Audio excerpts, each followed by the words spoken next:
મોડાસાની વાત કરવામાં આવે તો પટણી સુન્ની જમાત કૌમે બહાવેર મોડાસાના કોટ વિસ્તારમાં આવેલા જમાતખાનાના હોલમાં મક્કા મદીના શરીફમાં હજયાત્રાએ જતા હાજીઓની શુભેચ્છા મુલાકાતનો કાર્યક્રમ રાખવામાં આવ્યો હતો।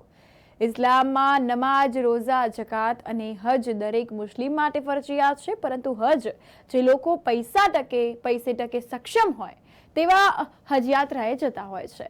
તો પ્રથમ મક્કા શરીફમાં પહોંચ્યા બાદ કાબા શરીફના તવાફ કરવામાં આવે છે। મક્કા શરીફમાં હાજીઓ પોતાના અરકાનો પૂરા કરી મદીના શરીફ જાય છે અને ત્યાં પણ પોતાના ધર્મના અનુસાર તમામ અરકાનો પૂરા કરે છે।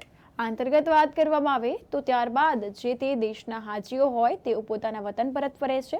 જમાતખાનામાં હાજીઓને મિત્રો, સ્નેહીઓ અને પરિવારજનોએ શુભેચ્છા આપી હજના તમામ અરકાન પૂરા થાય તેવી દુઆઓ કરવામાં આવી હતી।